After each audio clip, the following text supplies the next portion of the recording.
Okay, guys, I'm here for episode 16, or 19 of Revisiting the Rumble, the review series where I revisit every Royal Rumble from 1988 to 2014.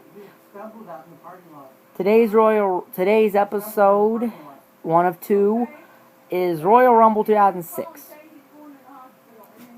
Took place January 29, 2006 from the American Airlines Arena in Miami, Florida. We have a 6-match card. So, max star rating will be 30. This Royal Rumble is not the greatest in the world, so I don't really have a lot to say about it, but opening contest, WWE Cruiserweight Championship match. WWE Cruiserweight Championship Open Invitational Challenge, one of the better matches on this show. It's Kid Kash versus Paul London versus Nunzio versus Funaki versus Jamie Noble versus Gregory Helms.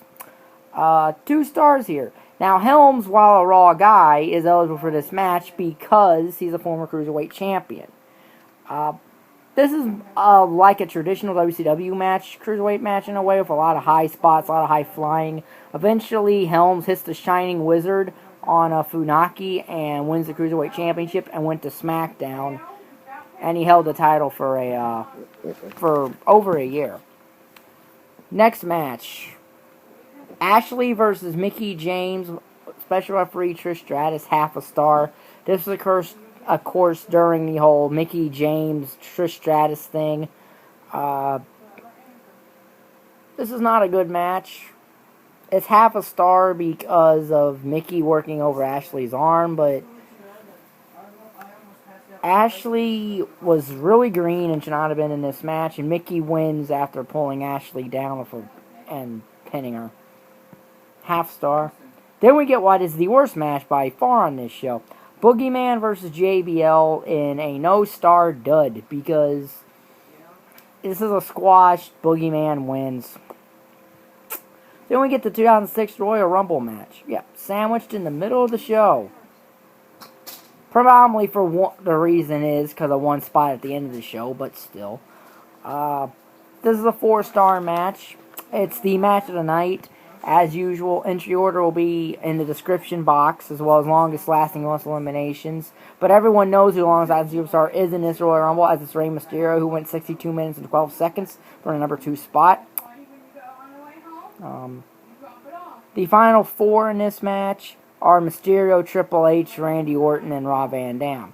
Now, this is a very interesting Royal Rumble in the fact that this was only the second time in Royal Rumble history that numbers 1 and 2 were in the final 3. Now, they weren't numbered the final 2 like in 95, but 1 and 2 and 30 were the final 3, which happened also in 95. And, of course, Rey Mysterio eliminates both Triple H, then he eliminates Randy Orton to win the Royal Rumble. And then you had the whole thing over the Eddie Guerrero debacle thing, which never sat well with me. It was really, really stupid in my opinion. Now, am I of the mindset that Rey Mysterio, here's my thing about Rey Mysterio winning this Royal Rumble. I've actually maintained Mysterio and Orton should have swapped the Royal Rumble wins. Mysterio win in 2009 and then Orton win here, just coming off of what he did with Undertaker. But that was just me. Like I said, it's 4 stars, though. Good Rumble. So then we get a WWE Championship match. Edge versus John Cena.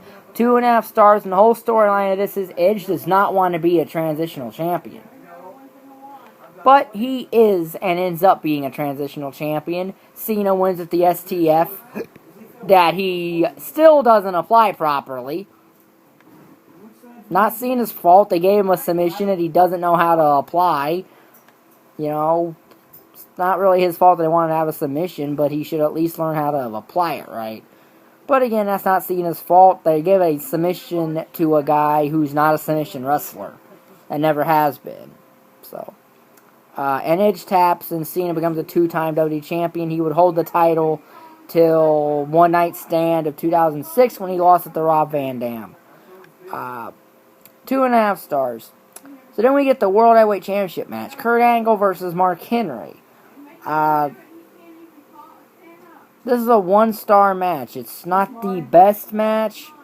Angle wins by drop toe holding Henry into an exposed turnbuckle and then rolling him up, winning the match. And then Undertaker comes out. And interesting, before they were star moment here, is Dean Ambrose is one of the Undertaker's druids when he comes out. Yes. And then Undertaker uses his mystical powers that fluctuate about as much as anything to implode the ring. This is why the Royal Rumble was 4th on the card, was for this one spot. So, 1 star. This show gets a 10 out of 30. That's a very solid D. So, yeah, it's probably one of the worst Royal Rumble shows in existence. The next one's actually far better than this. And that's for the next video. So if you like this video, like button is down there, subscribe button down there, and thank you for watching. Bye.